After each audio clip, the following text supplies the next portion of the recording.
All right, boys, we're live. This is episode 30 of the Deconstruction Podcast, brought to you by Jobtable, the simplest way to grow and manage your construction company. Let's kick it off here with a review. We actually got this, I believe, yesterday. This is from Jeff Dickens, Jobtable client. We have used Jobtable for several months now. It has changed our business in ways we cannot foresee. Before, we were antiquated with mostly pen and paper. We tried a few other software systems, but they were expensive and time consuming and frankly not worth the money. With Jobtable, we have found a simple solution that does exactly what we need without a lot of filler that do nothing but get in the way. The technicians are happy, the office is happy, and customers are happy. It's the trifecta. You also get the best bang for your buck of any software I've used or even heard about. We are very happy with it and think it will be able to help us scale our commercial fire alarm business to reach our goals. This was shout out to Jeff. What a Shout out, great Jeff. review. Yeah, Thank Love you, that. Jeff. Amazing review. really Yeah, love heartwarming, that. and it's exactly what we strive to do. So Yeah, that's such a great review, and we have a lot of exciting things coming in the pipe with Jobtable that we're very eager to share with our clients and people looking into software. I wish I can do a little sneak peek now, but some of those we got a brand new design of basically the entire app. So like when you first log in, the whole experience is gonna feel Man, like you're driving from like a Honda, Johnny's favorite car, to like a Ferrari. That's that how I kind of feel it. I think that one's a game changer, to be honest. Yeah, I can't wait for that. Um, a lot of new things coming in the pipeline, man. we also got just couple, yeah, the new UI that's right around the corner. We're updating the entire clients section as well, beefing that up to allow for just more allow you to manage your contacts and clients way more efficiently. And then the new schedule, which is going to be an absolute game changer for any company, especially service companies, being able to manage events and action events. So a lot of exciting things in the pipe. Definitely. All right. How are we doing, fellas? Doing good, doing good. Praying for warmer weather, hopefully in days soon coming ahead. Yeah. It is what it is Amen when to you live that. in this country. How are you guys? Very good. Cannot complain. Almost at Cannot the end of complain. May, and we're still out here with hoodies. Freezing our balls off. Yep. Gotta love it. All right. Well, let's hop in. We got a few topics today. I know we are talking about this earlier, but you guys are busy right now on the plumbing side, Hmm. and this is a conversation I've had with like other contractors, especially growing companies, when dealing with schedules. You have multiple jobs on the go, several crews. Like how to kind of decide and like dictate who goes where and when, and like shuffling. So let's kick it off there. Like, how do you think about that, like the scheduling side and all that? Uh, yeah, that's a good question. It's honestly one of the toughest things that I've actually had to learn, and I feel like it's almost like a skill that needs to be learned. We're fortunate in the sense that we do projects that are small to medium to large and humongous projects. Why that's a good thing is when you actually have the ability to do large projects, you can put a crew of, like, let's say 10 guys, 15 guys on it, whatever. And then when you're smaller projects, and I'm speaking like commercial, industrial jobs, when the rough-ins are done and you're waiting for drywall to go up, or if there's an extra you're waiting for and you have to pull guys off site, this is where the scheduling imbalances can come into play and the challenges come into play, because now you'll have a crew of 4 guys on a job site and you have nowhere to send them, right? The jobs may not line up. So having the ability to have a large project, which I call the default jobs, where you can have 10 guys on that site, but if you throw another 4 or 5 at it, it's not going to hurt. It's going to speed things up, but you're still working at a good pace. So that's one way to kind of manage the schedule, is always having like 1 or 2 larger default jobs. Now, is that realistic for everybody listening? Absolutely not, right? So you're gonna have the smaller companies who do maybe small or medium projects, and then they're gonna have, let's say, 2 jobs on the go, and they're both at a standstill. So what do you kind of do in those situations? Honestly, I always defer back to the 10-8 rule. It's one of my favorite things. I live by it. 10-8 rule being, if you have enough work for 10 guys, you only have 8 guys on staff. If you're a smaller company, you call it the 5-4 rule, whatever you want to call it. If you're larger, 20 and 16 rule. Why this works very, very well is if you have smaller jobs, you can now get your guys to work longer hours, right? So you're getting them to work 10, 12-hour shifts to make up the extra hours that those 2 missing guys would have made up if they were there, right? Now, in the event that the job kind of starts slowing down, or you foresee, you know what, we might have only another 2 weeks worth of work left. The other job is good, but I got to stretch this out a little bit. You can now bring them back down to 8 hours a day. And then instead of the job taking a week, it might take a week and a half or 2 weeks. So you can kind of stretch it out a little bit. So these are things that you have to get creative with to keep your guys working and not at home. Now, again, if you have good, hardworking guys and you have a good relationship with your employees, it's always good to whether you're banking hours and just being, fully transparent with them of what's coming down the pipeline. Because then you can also say, hey, you guys looking to take some time off and really plan those things at a time. We were talking about a schedule earlier, cause of guys being able to book time off or request time off, right? And why that's important to have these conversations is because you can if you can see a lull coming down the pipeline, you can maybe poke your guys like, hey, you wanted that week off. How about this week, right? You can kind of work with them to try to coordinate these things. And between having, like the large default job, using the 10 and 8 rule, and having an open line of communication with your employees, I'm pretty confident that you can make it work. And where the honesty is it plays such an important role is that guys will appreciate you being honest. And in the event that there's a little bit of downtime, most guys will say, you know what, I'll go down to 4 days a week for a couple of weeks to make up for it until we get busy again. Most of them are good. Now, if you don't have a good relationship and you're not communicating with them, and all of a sudden you blindside them and say, hey, by the way, you're going down to 4 days a week for the next month, they're going to be pissed off because most times they're relying on you, right? Mm-hmm. John, how do you know? think? Sorry, go ahead. Just a quick question. Like, how do you know when to move up, let's say like a junior to like a more of like a high stake job? Like, how do you kind of gauge that? Is What it do you like mean, on them? Like you see like the initiative on their side, or it's skill set. I'm actually going through it right now. Yeah, I'm going through it right now where we have a lot of jobs that are going to be starting up, and unfortunately we don't have enough foremans to man these jobs. So just to kind of give you guys a glimpse into my mind, how I'm going to deal with this is I'll have a foreman kind of take on 2 jobs at the same time just to get that one started. And a guy who is a very skilled, he was an apprentice who's now licensed, he's never been a foreman, will slowly kind of ease his way into that project to kind of start becoming a foreman with the guidance of an experienced guy, right?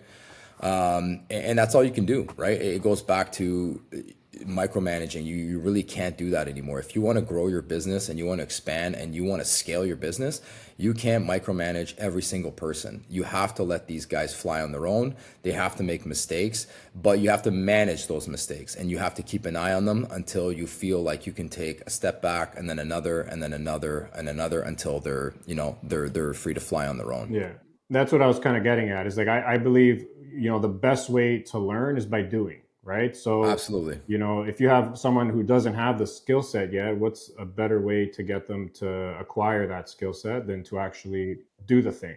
Yeah, and this works well when you have smaller jobs, right? Like, so if you have like a bunch of, medium to large projects on the go, and then all of a sudden you land a small one, it's in your best interest to put that guy on that job to start the training process of becoming like a foreman and more of like a supervisory role. Right.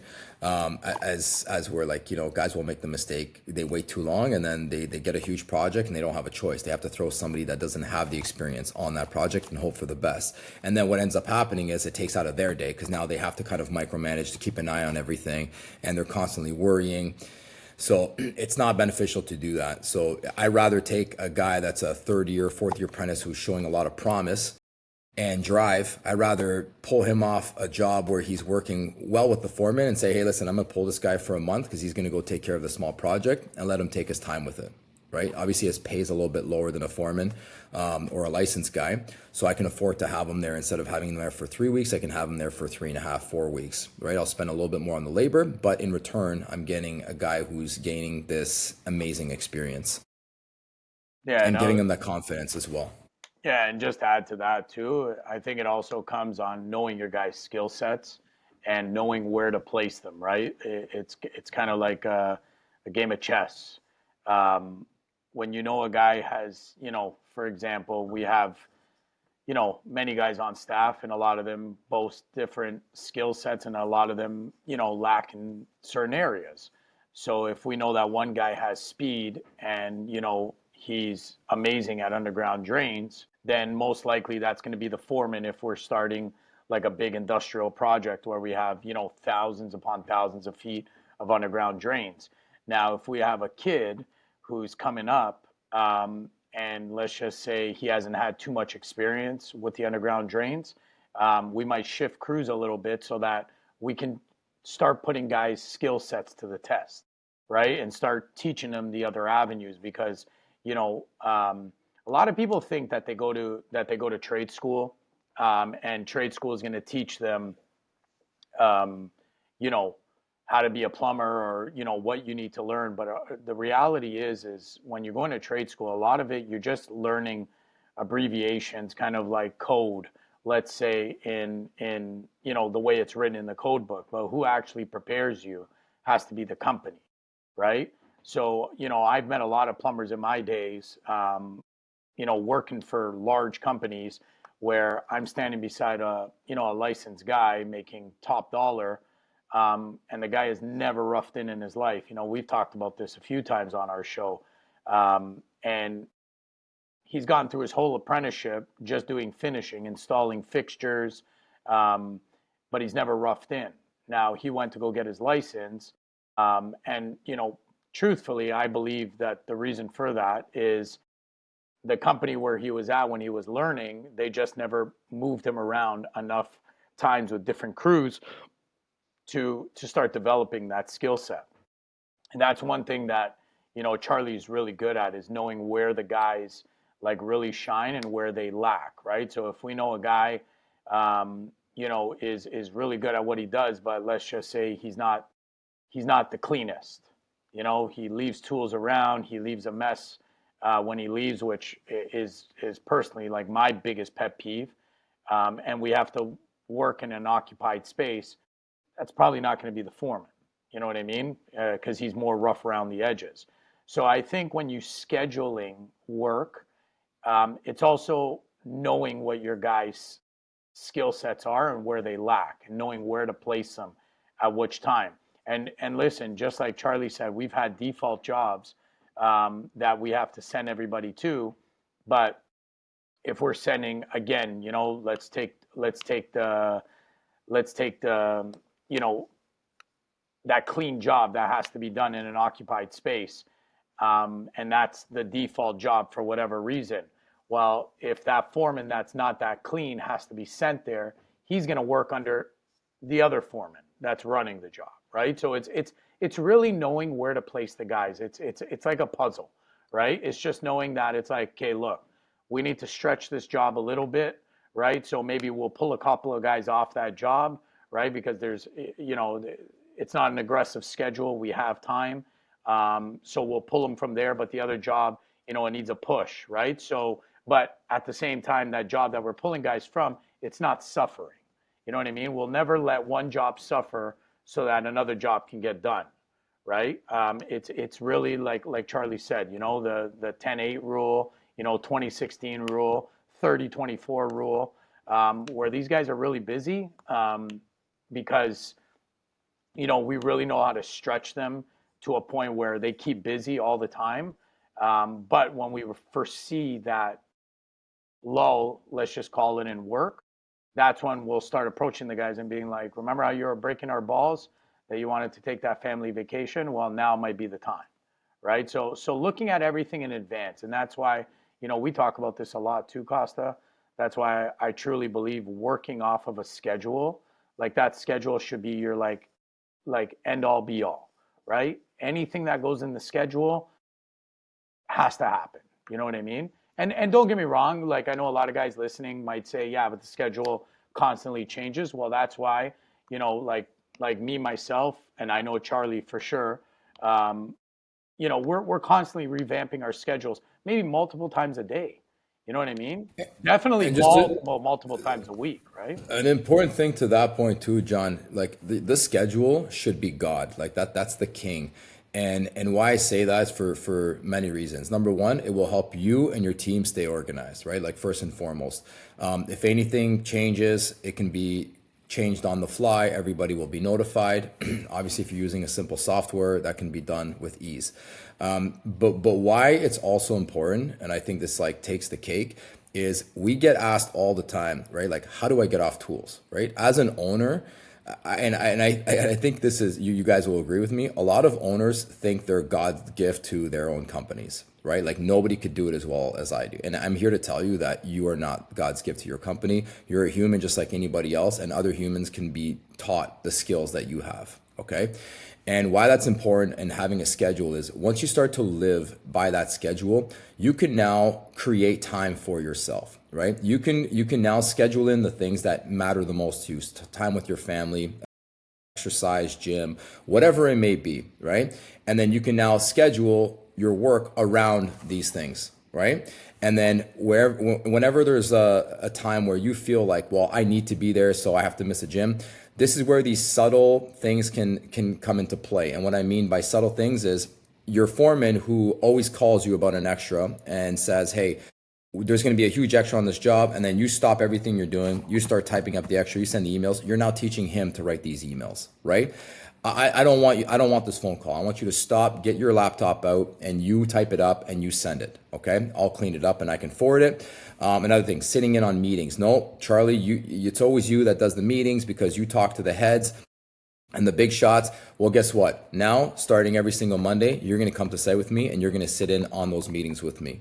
And I guarantee you within a month, I will no longer need to be there, right? So all of these little things kind of play on each other, from scheduling to giving that trust to your guys to eventually give you the ability to take a few steps back and get your own time back as an owner. Yeah, and getting back to that exact thing, that's one of the biggest things that everybody asks. How do you get off the tools? Well, again, I come back to that saying, you got to crawl before you can walk, you got to walk before you can run. So if you don't jump into the process on now, kind of grooming somebody to take, this position or that position, you're never going to get off the tools, right? I speak to people all the time.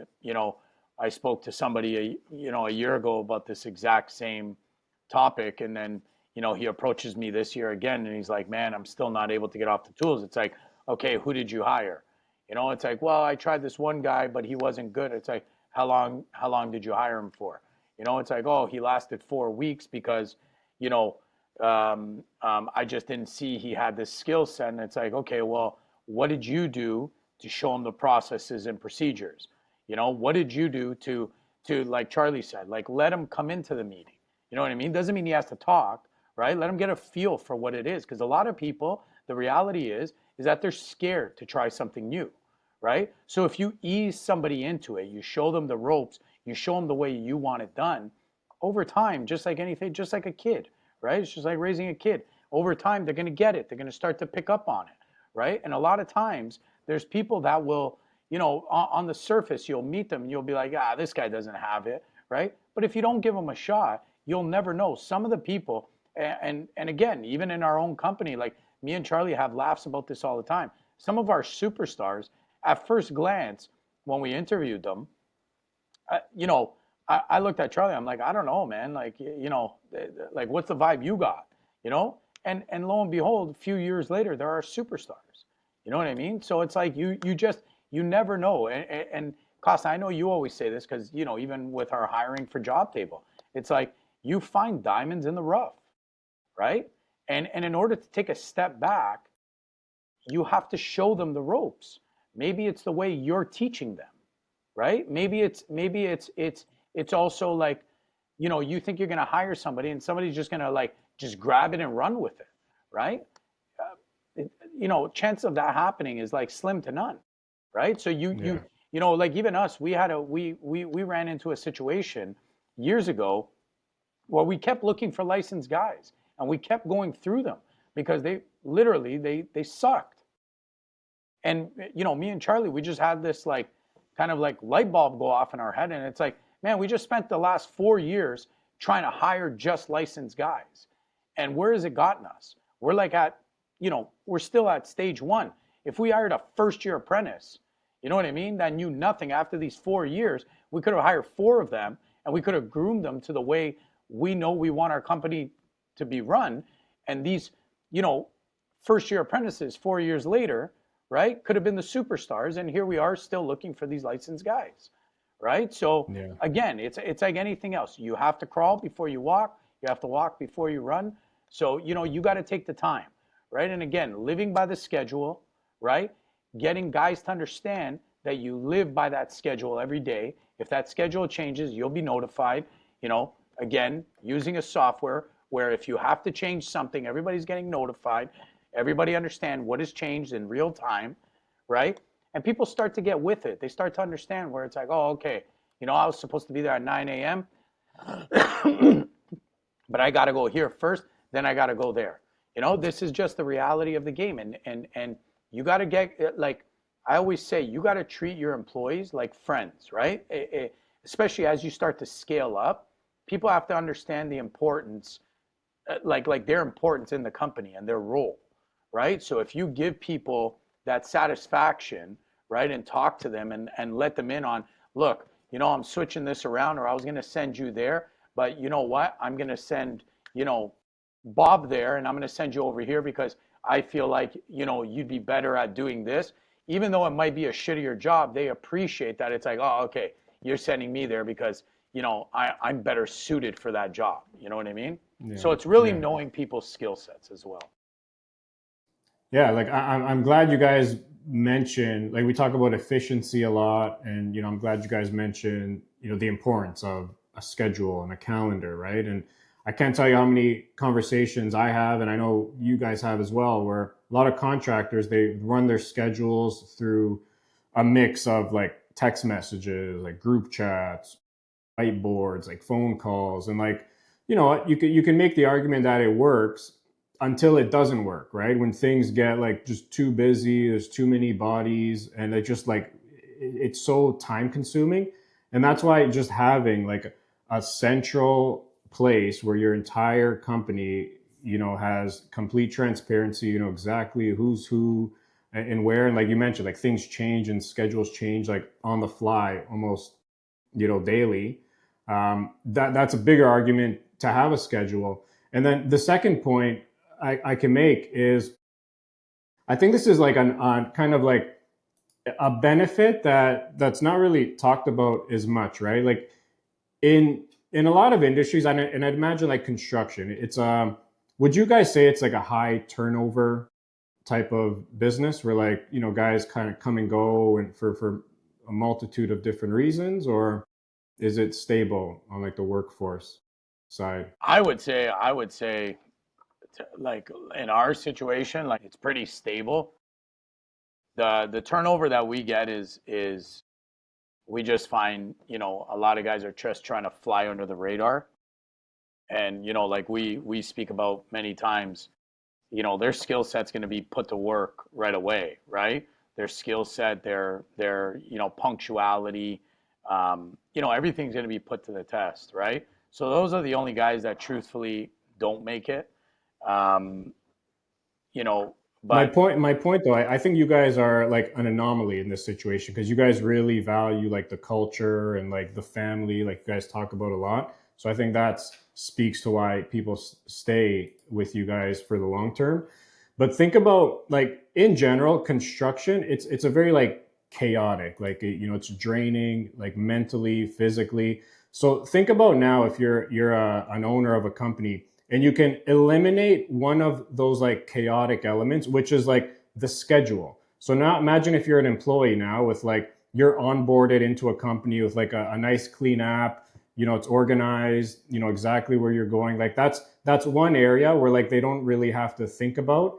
And that's it's one of these like subtle things that can keep someone like more engaged and like with a company for the long term compared to like going with a company that's like total chaos. You're getting text messages from the Well, boss and like that's why. group chats. Yeah, and that's why, truthfully, a lot of these companies they experience the high turnover because it all starts from the owner, right? How are like look, I say it all the time.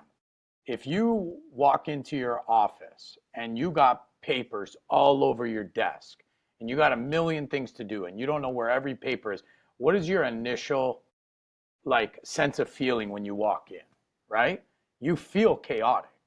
It's the same as an Yeah, employee exactly. walking You're in like, to what did work I for get you. myself into? Yeah, Yeah. like this guy's telling me I better finish this by the end of the day, and he's missed 2 meetings himself today where everybody's yelling at him. People start looking at that and they start kind of like degrading the boss, you know what I mean? Degrading the foreman and degrading the company. You know what I mean? So it all stems down to like we said, right? It all stems down to you got to check these things off the box, like check the boxes, right? Number one, your schedule. I challenge anybody that is listening and does not live by their schedule. I challenge anybody, right? How many times have you missed a meeting this year? Just it slipped your mind, right? Whether it's a meeting to go do a quote, something. And I'm going to tell you why. You know, because you don't live and die by your schedule. If you live and die by your schedule, that schedule, whether it's on your phone, it's on an app, something, it's you can look at it at any given time. Like before I go to bed every night, I'm always looking at my schedule. What do I have tomorrow? You know what I mean? Let me get my brain processing on what my day looks like tomorrow, what it looks like the next day, what the rest of the week looks like. You know what I mean? For me to start gauging, you know, what I have to do, what time I have to get up, make sure, oh, okay, you know what, this is an important meeting, you know what, or this is this place in the city, I want to make sure like I leave this meeting, no later than this time. So by the time I hop in my truck and I drive down with traffic, I'm there on time. You know what I mean? Like that's why scheduling is like first thing 101. If you can get your scheduling down packed, you're on the already the road to stepping away from the tools. You know what I mean? Then what's next, right? Like we talk about a lot. Company culture, right? If you're hiring these guys, don't just treat them like an employee. Treat them like they have value. Make them feel wanted, right? Engage with them, right? Like we always say, construction is the bitch of an industry. We don't have like let's try to change it where at least the people that are working for us, right? They have value to come in. They want to come in. They want to push for you. You know what I mean? They Yeah. know you have their back. And I also think this Yeah. translates into like more better quality of work. Like I think like having like this level of organization in a company will translate into like the actual output, right? Compared to if you're an employee, you're coming into a company that's all scattered and all over the place. You're getting text messages and group chats, and it's just a mess. Like I feel like that Yeah. indirectly translates into the quality compared to like you're coming into a company that's structured, it's organized. Well, I was going to say, That Casa, translates. to that point, bad organization has a major trickle down effect, right? So if you don't 100%. if you don't keep a schedule and your whole day's a mess, most likely your truck is a mess, your paperwork is a mess, right? Your job sites are a mess, your office is a mess. It has this major effect and Yeah, impact as where if you're sure. organized right from the beginning, then it'll help It you sets the organize tone. everything Yeah. else in your life. I actually took a page out of your book as my schedule was kind of, I've always kept a schedule, but I didn't value my time. I didn't prioritize my time. And it was really, you're the one that beat it into my head that it's like, no, no, no. You do not let anybody dictate your schedule. You create your schedule, right? And you schedule things around your priorities, not the other way around. You don't try to squeeze priorities into your schedule, right? And I really took that to heart and I've lived by it and it truly has changed my life. Yeah, 100%. yeah, and just one like last note for all of our listeners for especially like the smaller companies that are trying to even if they're one guy in a truck, some guys might be listening to us and it's like yeah, well I do this all myself, it's very hard. Well, that's why you live and die by your schedule because let's take any trade. Let's take a trim carpenter for example, right? Just off the top of my head. You know, you're doing a job, right? You're in a custom home, or you're trimming a basement, something like that. Somebody calls you, hey, I got your number from so and so.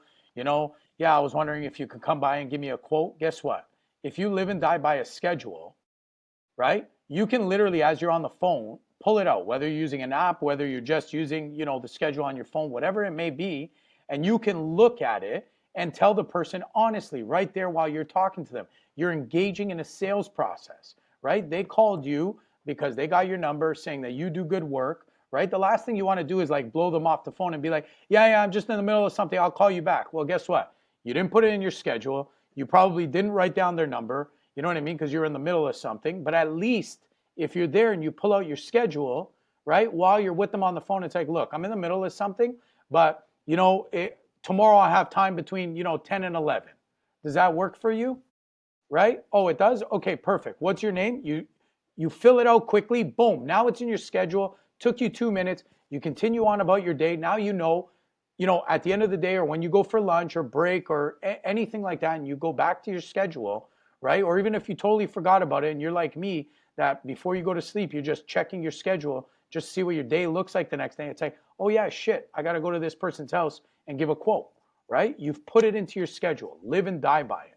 That's the only way to get off the tools. That's the only way to scale up. And that's the only way to keep your life organized, period. You brought up a good point, John, because there are going to be people listening to this that are one guy in a truck or small crews, and they might listen to this and say, you know what, this is easy for you guys to say, but it's just not my reality, right? So just speaking from personal experience, it took me about 10 years to get off the tools. And partially was necessary, partially was on me, and I could have stepped away much sooner, but I didn't. So why I say a lot of it was necessary. For years, I had to train other plumbers to meet my standard, and not only meet my standard, get them to a point where I can trust them and walk away from the job site and leave them alone. So for years, I was glued to every single job that we were doing, right? Which stopped us from scaling up, taking on more projects. And when we did, it would just affect me in a way that instead of working 8 hours, I was working 16, 17 hours a day, right? So it didn't have a positive effect. I just really drained myself. But partially necessary in order to get those guys up to that standard. Second thing, it was necessary because we had to build a reputation. As a new company, nobody knew who me and Johnny were, and we wanted to make a name for ourselves. And we did that in a very short period of time by executing, small, medium, some large projects in the first few years. And we executed them flawlessly. Okay, so from nailing every benchmark on the schedule to walking away without a single leak on the job, and just GCs just being, wow, like you guys killed it. So that's why I say it's necessary. Now, where it became unnecessary, it was my inability to walk away from the job site and lacking in trust in my guys and just letting them fly on their own. It took me a long time because I was micromanaging and I was just so obsessed with everything being perfect. And the reality is, once you step away, things will not be perfect, okay? But you will make a lot more money if you have 30 jobs on the go and you have to hire a guy just to go around to maybe clean up a little leak here, or your guys didn't pick up the garbage, go with a pickup truck, pick up the garbage, pick up all the slack and fix all the loose ends, rather than you trying to be at every single job and micromanaging your guys to death to make sure that everything is ran perfectly, because it's just not realistic, right? And as soon as I learned that and I was able to step away, we had the reputation, our guys had the skill, and then it was off to the races, and it completely changed our business, right? So just something to keep in mind, that I know that it sounds like it's easier said than done, but there is a process to it. And if you're not working at it now and training your guys and empowering them, then the reality is the longer it will take you to get off the tools. Yeah, well said. Let's move on to the next topic here. Kind of somewhat related, maybe a touchy subject for a lot of people. There's a lot of strikes happening right now with unions. I know a lot of our clients and people we know are affected by this. Do you guys know any update on this? I know the plumbers union. They're back to work. I think I don't think they're on. If they were on strike at all, I know they threatened to go on strike. They may have been on strike for a few days, but they're back. So they've agreed. I don't know what the agreement was, but they did agree. on whatever terms. I know the electrical unions, like low rise, I don't know which one is still on strike. I just spoke to someone today. Um, what's your take? Like, I can't imagine a company now who's, literally forced to be at a standstill because of a strike. Like, imagine how impactful that is to this company now, who can't bill. You still have overhead. You're burning cash. You don't know how long this strike's gonna last. Like, Johnny, what's your kind of take on that? Um, yeah, like you said, it's a touchy subject. I don't want to say too much on it, other than I, I just I have a big problem with, um, somebody putting all their, somebody putting their balls on the line, somebody creating something out of nothing, um, and then just being dictated, their company being dictated by a group of people. I have a big issue with that. I'm not here to say unions are good, not good. Obviously, I think anybody who's even union, they can tell you that there's obviously pluses to it and there's downsides to it. Um, I know they're striking for more money, which we've touched that topic a couple episodes ago. Um, which again, I get it. We like I think construction workers are undervalued, a lot of times underpaid. But especially with like how our economy is going, and how there's not much kind of like being spent in the private sector, and how developers are feeling the stranglehold. I just don't think this is good, right? Like I think Canada Post is threatening to strike. These people are threatening to strike, and you always see strikes typically when the cost of living goes up, right? So truthfully, if you want my definition of this in a nutshell, is it, people are asking for more money. Things are going up. It's not because the cost of goods is going up. It's because there's been so much printing of money, and money is so devalued that it just you require more dollars to buy that same thing, right? It's not really the asset has gone up, or eggs have gone up, or because eggs have gone up, my hourly wage needs to go up. It's the printing of money, and unfortunately, these strikes happen at such a fucking hard time, right? When I was reading something this morning, like downtown Toronto, there's six developers or six developments in receivership. Like it's higher than it's ever been. You know what I mean? So it's like you got builders or projects that are in receivership at an all-time high. You got projects being shelved, but then you got strikes happening with the union, right? So like that's my take on it. Again, all power to them. I hope they come to an agreement soon, because the reality is the companies are like Charlie said, they're burning cash. They still have an overhead. They cannot bill. So it's hurting so many people across the board. But the one kicker that I know Manny talks about, and he had a beef, and there was some stuff said online, Manny from the Construction Life podcast, is you know, but the people at the heads of the union, they're still getting paid. So even if this drags on for 2 months, 3 months, 6 months, everybody else is not getting paid. The companies that are part of that union, are not able to bill. Um, but these heads of these unions are still getting paid, right? So truthfully, to me, it just sounds like a recipe for disaster. And unfortunately, it's these blue collar guys that feel like, they're getting taken advantage of. So I don't know what the right remedy is. I don't know what to take of it. I just want the economy to go back to, what it could be, and what it was a few years ago. But the reality is that, everybody's going for more money because the cost of living is just going up. And people feel like, I'm breaking my back day in, day out. A lot of people, especially a lot of these guys in construction, a lot of people have by the age of 55, 60 years old. They can barely move. They're breaking their back every day. and they just feel like they're living paycheck to paycheck, right? So I think that these strikes, like there's a deeper underlying like problem here, and this is just the surface of it. This is all we see. Charlie, any views on unions Yeah, going on? I mean, look, I agree with everything John says, but I do like to put myself in the shoes of the blue collar guy, the plumber, the electrician, the carpenter who wakes up every day and goes and puts in his 8, 9 hours a day, comes home and tries to pay his bills. And, we were speaking about this earlier, and I like to use the example of, 10, 15 years ago, you could have bought a bungalow in Toronto for $400,000. Fast forward 10, 15 years, that same bungalow is now selling for 1.2 to 1.4 million, right? So why I bring that up is the guy, the plumber, the electrician, let's say they were making $40 an hour 15 years ago.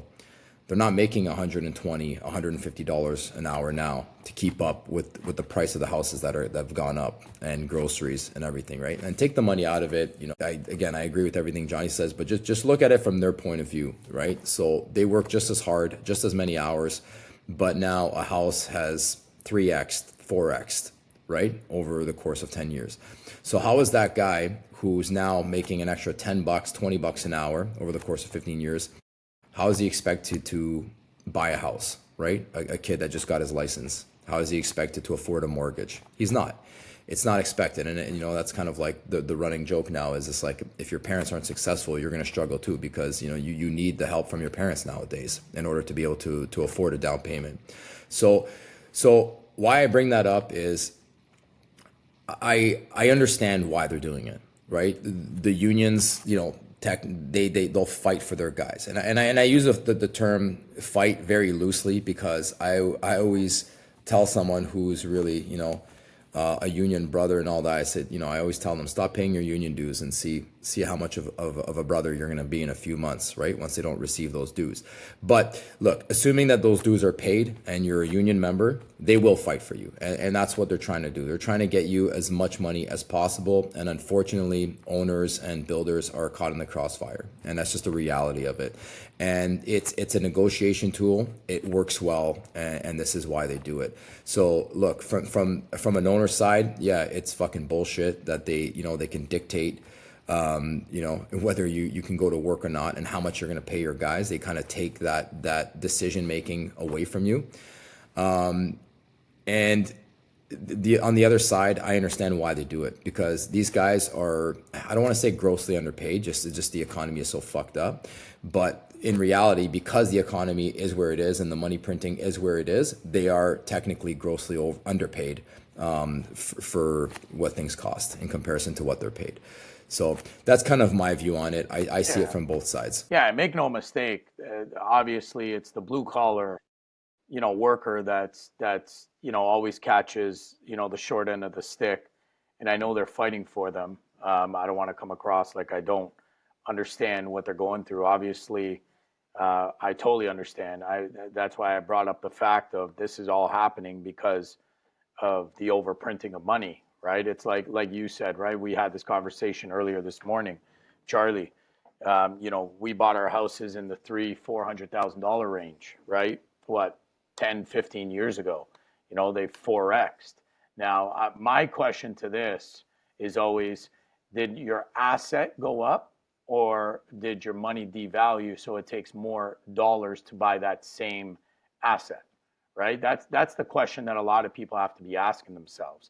Hence why they have to strike to go after more money to just keep up with the cost of, I call it, that's inflation. Everybody says, oh, we should hit a 2% target. If we hit a 2% target of inflation, that's the benchmark. And it's like, we should have no inflation. You know what I mean? Why did a carton of eggs 10 years ago cost $3 and all of a sudden it's $12, and pay's only gone up 20%? You know what I mean? It makes no sense, and we're always going to be playing this like cat and mouse kind of game, trying to catch up with inflation, and the only person that just feels it are these blue collar guys that are going out there every day breaking their backs, just trying to make something of themselves, trying to get ahead in life. And you're literally always getting knocked down, right? So I told, And honestly, John, just sorry to cut you off. And make no mistake, right? Like the guy that's making $50 an hour, what is that guy getting in reality, right? He's gonna be cooking at home every single day with his family. They might go out to dinner once a month. They might have one vacation per year, and may take a week off in the summer to go to a cottage, and that's it. And that's even pushing it, right? So make no mistake about it. It's not like $50. They're not in the grand scheme of things, 50, $60 an hour, whatever it is. They're still struggling. Like once you've paid your mortgage, you buy groceries, and you buy your one vacation for the year, you're tapped out. Like there's not much left for savings or anything like that. So yeah, I try to really like think about that as well, because as much as I'm an owner, and it affects me greatly when things can be dictated for me, I really go back to my roots, that I was the plumber. I was on site for years, right? Working for someone. And I had bills to pay, I had rent to pay, and all of these things, groceries to buy, food to cook. So I but can look, understand like the struggle, no, right? no, it's definitely a struggle, but look at how it's all intertwined, right? So let's peel the layers back for a second. So you take a an apprentice, right? Let's call him a plumber just because we got two plumbers here. So you got a plumber comes into the industry. um, he's trying to make something of himself. He wants to buy a house. But obviously the rising condo prices, house prices, how they've gone up substantially. Yes, they've dropped a little, but not compared to the, let's just call it, the cost of living. So let's just say he wants to buy that condo or that house, right? Um, but at the same time, they're going on strike for more money, right? So it's going to cost more labor, right? I always say this every time something goes up in price. Look, man, it's not companies are making more money, right? It's just the end user is going to bear those costs. So union goes on strike, right? What happens? The labor to build that condo, build that house, build that townhouse, whatever it may be, goes up, right? Rent goes up, right? So then what happens? Then they go on strike, right? To obviously counter that, where it's like, hey, I need more money. So you're getting more money, but that equilibrium keeps going higher, and you're always trying to chase it. And it's like a cat and mouse game, but it's becoming unbearable. So how is the cost of living going to go down? It's not going to. You can't bring it down, which means that you're going to have to raise, hourly rates. Materials going to go up. This is going to go up. That's going to go up. And before you know it, like what's the ceiling? At what point do we look at what the actual problem is, which is the overprinting of money, right? That's causing all this, right? Because you will never catch up with the cost of living. That's the reality. As a blue collar worker, unfortunately, everything is kind of designed to be against us. We will never reach that cost of living where, you know, 20, 30, 40 years ago, if you were a plumber, if you were an electrician, if you were an HVAC, if you're an elevator mechanic, whatever it may be, you could buy that house. You can go on those vacations, like you can't achieve that anymore, right? Like the reality is it's been like wiped away, right? It's almost like, we talk about it all the time, right? It's like almost like wiping out the middle class. You're either going to be low or you're going to be high. Yeah, fair enough. I mean, my view here is like, I think at like a core just principle level, I believe it's never good when a third party body or institution, whether it be government or unions in this case, intervene and dictate wages, right? When you have these outside forces manipulating prices, it causes price imbalances, right? For example, it could cause overpaying for like low demand roles, or the opposite, like underpaying for high demand roles, right? So, and because that equilibrium, like you mentioned, Johnny, it's manipulated and distorted, that causes a lot of downstream effects, right? For example, in this case, where you have unions imposing these higher wages for all these workers, which oftentimes it's against the will of the companies. That causes the company to have to charge more for their services, which means the end product costs more for the consumers. So the downstream effects are always higher prices for everyone. So I think, I believe prices have to naturally find their equilibrium. And the only way that's possible is with just completely free markets without any intervention from third parties. Again, whether it be government or unions. That's what I think with Well just in said. general, like Well core said. principle. Yeah, that is definitely the way to go. Unfortunately, the reality the unions are strong and they do exist, but if they didn't, that is definitely the way to go for sure. Yeah, and Yeah, my and question. not only that, there's another thing it does is, unions, like it also decentivizes innovation and investment from companies. Like for example, when you lock in these wages that are above the market rate as an employer, now you're forced to like reduce hiring, reducing your investment in like growth or efficiency or expansion, right? Because you've had to, you're forced to lock in to these above market rates.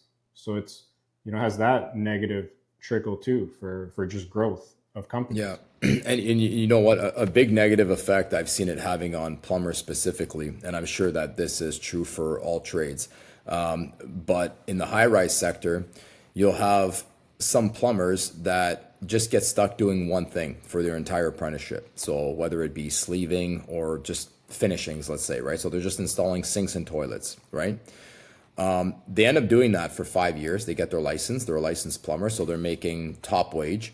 And then they end up doing that for the next 5 years, 10 years, whatever it is. And they've never actually cut a piece of pipe. They've barely soldered pipes larger than half inch. So they've maybe learned 1 or 2% of the trade, but they've got stuck in this role and they're getting paid top dollar, as where I could get a kid trained within 2 years to do a job just as well as he did, right? So when you're talking about like, the market dictating what the wages should be, this is where the union really fucks things up for everybody, because they have a guy who's got a very low skill level making top plumber's wage, right? Where you have an apprentice that within 2 years catches up to him and he's making a fraction of what that guy's making. And he may turn out to be the best plumber you've ever seen in your life, right? And there's just like this big imbalance. Yeah, exactly. All right, let's hopefully that all gets sorted. People get back to work and we can move on. I believe, yeah, last I heard it was all settled, so the boys are back to work, so all good. Yeah. All right.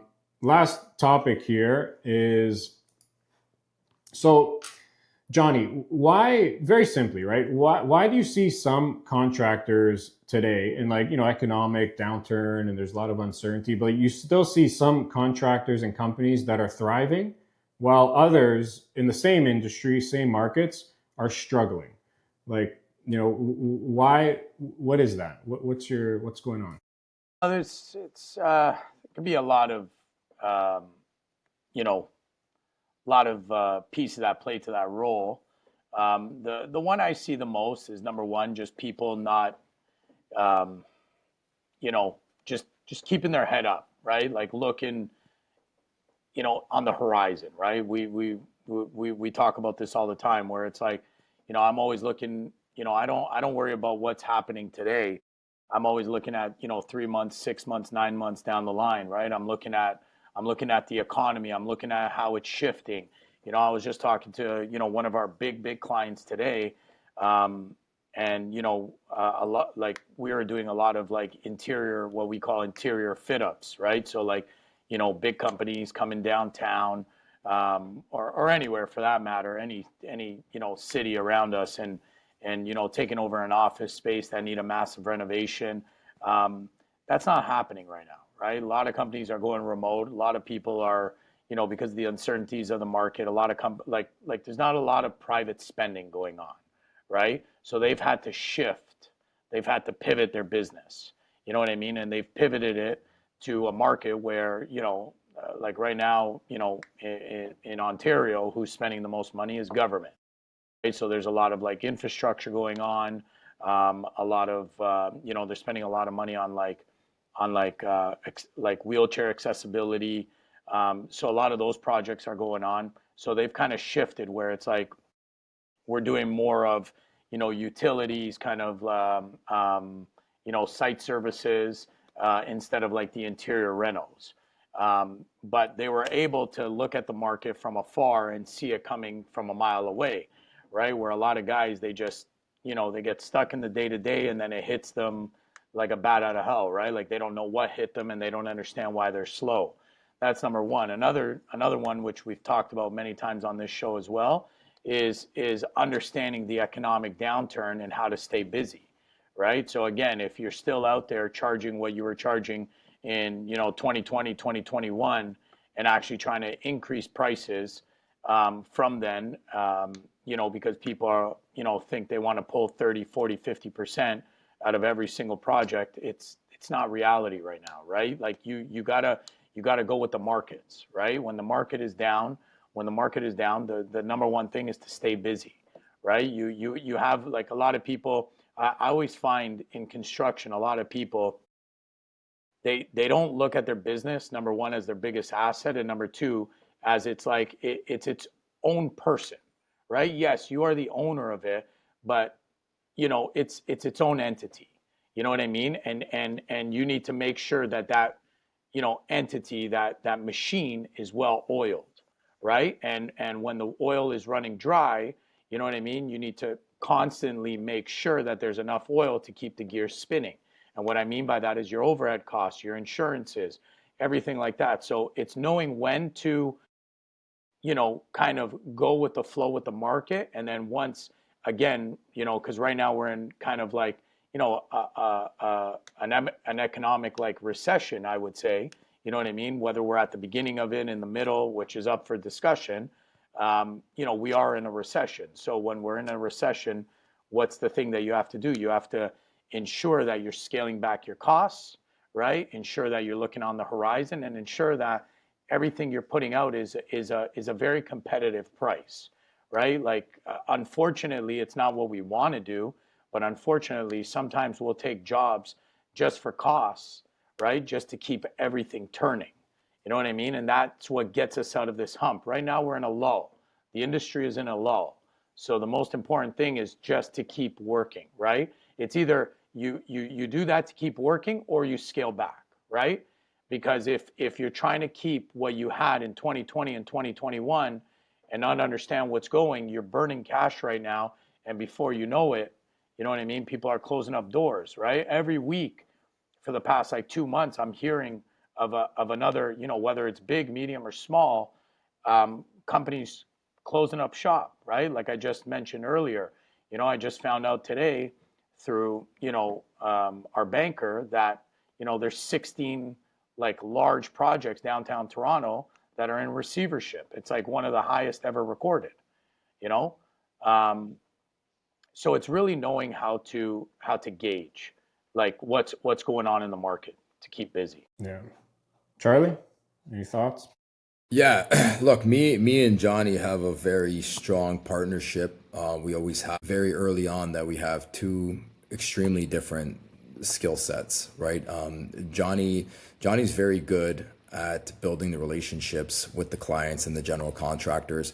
So first thing I'll say on this topic is just really staying in front of the general contractors' faces, like constantly, right? It's very rare I walk into Johnny's office and he's not talking to someone on the phone, right? Hey, how's your week? How was your weekend? What do you guys have coming down the pipeline? Keep us in mind. Let's go for lunch. Let's go shoot around a golf. Whatever it may be, just stay in front of them at all times because you never know who might be the one to step out of the shadows and save you, right? On my end, where it's more on managing the guys and the jobs and making sure that we're invoicing enough every month, I really hone in on staying on top of my guys for materials ordered, how much time spent, to complete tasks. So that's where I really stick a magnifying glass on every single job site, and I make sure that we're running as tight of a ship as we possibly can, because then it really gives me a clear picture of how much profit we're going to pull. If there's more profit than anticipated, if I have to stretch the job a little bit and lose a little bit, but just to keep guys busy for a few more weeks until the next one starts up, then that's what I do. But I can't do that unless I'm really focused in on every single detail on every single job. And obviously, that doesn't mean me going and inspecting everything myself, but it's having that relationship with my foremans, my right-hand man, and just keeping my ear to the ground and collecting that information, and really just being, having that bird's eye view over your entire business to know which pennies are going in and which pennies are going out, and making any kind of adjustments as you see fit.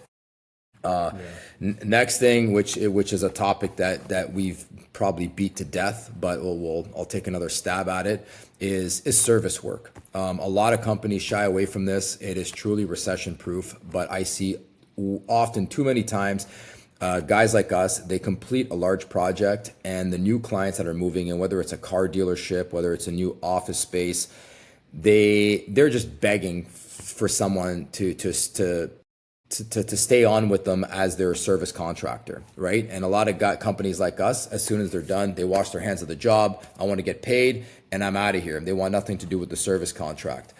But to me, that is the biggest mistake you can make as a contractor. You have a client who is a potential client for years to come, maybe 20, 30 years to come, because they know that you just built this place, right? You did all the electrical or you did the plumbing, whatever it may be. And that they know that there's going to be issues down the road, especially if this is not their first car dealership or their first office that they've built and moved into. So just by you having a conversation with whoever's in charge, the manager for that place, and saying, hey, listen, we're the plumbing contractors that built this place. We'll be more than happy to be your service contractors. Here's my card. Give me a shout. I'll tell you all the rates for regular hours, after hours, whatever it may be. We can also work out a deal. And then you can either get something concrete signed, a contract signed that kind of guarantees that they will call you with the discounted rates, or you can just kind of, play it by ear and do it on a trust basis. But now imagine a company like me and Johnny's who've been in this game for 15 years, and we've done hundreds and hundreds of projects. Now, imagine us going to every single one of those people. You may not get all of them, but you can easily build out a service department just by doing that, let alone the advertising and the marketing that you could be doing as well. And it doesn't mean overnight you're going to have a fully functional service company. I'm not saying to completely change the dynamic of your company, but start small, right? Get yourself a service truck, or take one of your trucks that are going to job sites off the road and fit it out to be a service truck. Hire a service guy, right? Put him on call, 24 hours with another guy. Start slowly and start building a team. And eventually, next thing you know, you're going to have a crew of 5 guys, 10 guys, and you're going to have thousands of dollars rolling in every single day. That is untouchable. That is completely recession proof. Right, so I can't stress that enough. I know it's not the shiny candy. It's not the big prize that everybody wants. It's slow money, but it's very consistent money, which is one of the most important things, because money in general can be tough to get. They're very tough to get your hands on in times like these. And just one last thing I just want to add to this is, a lot of guys, they got to stop looking at their company that it's their company's going to make money so you can go and invest other places. Your company is your biggest investment, right?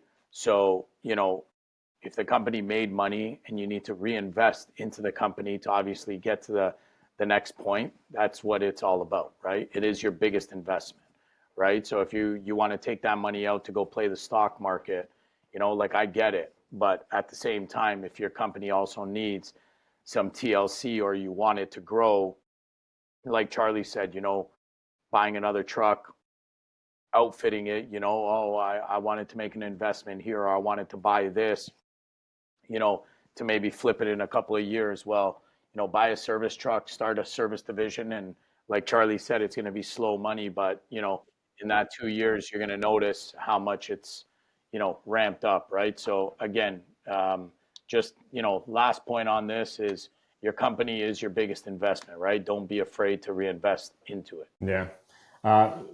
My view here, just quickly, is a bit of a different angle, right? Back to the original question, like why some contractors are thriving while others struggle. So I think where you are today is the result of what you did yesterday. Meaning, like where you are in life in business and life in general is a lagging indicator of the actions you performed months or years ago.